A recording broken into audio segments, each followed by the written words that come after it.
and he said he heard some rumors I should confirm. And yeah, I did that. I called the family, and they confirmed. Because initially I thought it was hoax, because this happened before. I think in 2012 there was messages on Facebook that Jabba is no more. That day I called him, and when he answered the phone, I didn't have to say much because I knew, you know. But this time around, I don't know. I didn't call him, so yeah. You guys had quite an extensive relationship. You'd known each other for a long time. You'd worked together. Tell us how you first met him, and just the kind of personality that he had when you first encountered him. Okay, so the first time there was a squatter carnival around Melville, and squatter camp was performing. Jabba was featured on their lineup, and he threw a t-shirt in the crowd. Luckily, I was the man who got the t-shirt.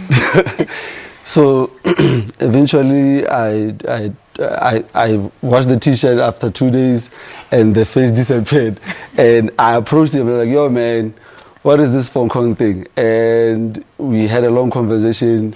That's when I started the Jabba t-shirts. And later on, I told him I was a DJ, I should DJ for him. He was hesitant. Ultimately, I agreed, but he didn't call me up. So I literally stalked him at gigs. I'll show up backstage. I'm like, yo man, I'm here, let's do our thing. He gave me a chance, and the rest is history. Geez, and stalking artists in those days where there was no social media, I can imagine just how hard it was. But Lection, let me come to you. I mean, Jabba was really and truly a pioneer. He inspired so many young artists who looked up to him. You're one of those artists who come from Mahikeng.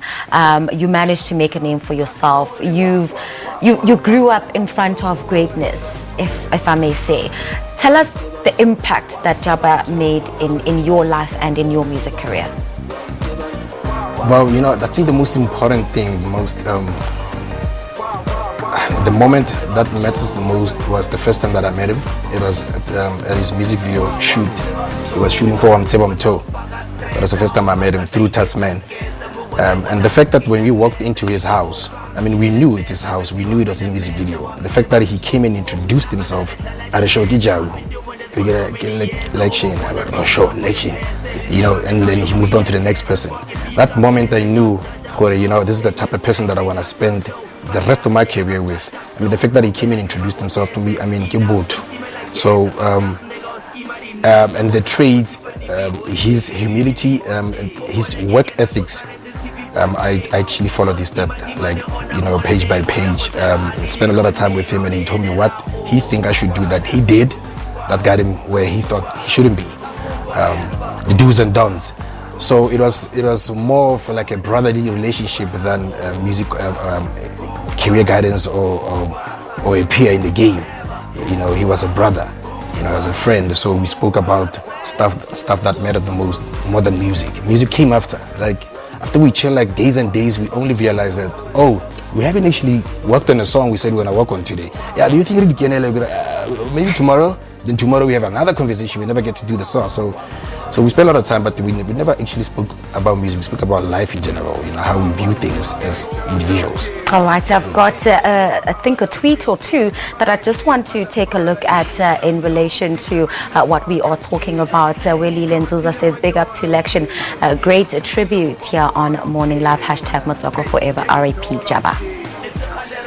And Enteboho says, at Lection, Usimani, thanks for Morning Live performance. You're a king, for sending a shout out to everyone in the province. And that's something that a lot of people have spoken about, Lemonka, to say, you know, we don't give props enough to people while they're still alive. Just your take on that before we close the interview. So there's no Lemonka without Jabba. And I think a lot of artists can attest to that. A lot of us, I mean, he literally gave me a name. I was DJ Monks for the longest time, and the next thing he just shouted DJ Lemonka on his songs. And Resistance just put a stamp on it. A lot of us from Morafi to Casper, we learned, he put us on. He literally went to fetch Mulimi from the farm to come and record him, got him a deal, stayed with him and recorded him and made him an artist. When nobody cared, nobody tried to listen to him. So is not even on music. He touched a lot of lives. He had more supporters than fans because he had merchandise, he had music, and he had friendships. So the country has lost, the province has lost, we lost an export in music. All right. Yes.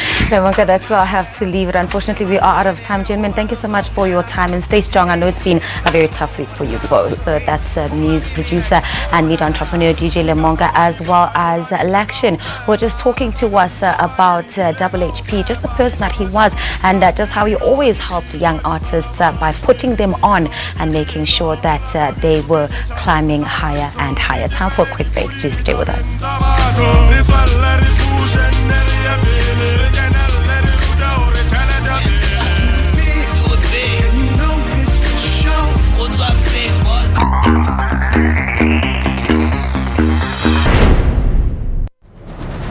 Special assignment.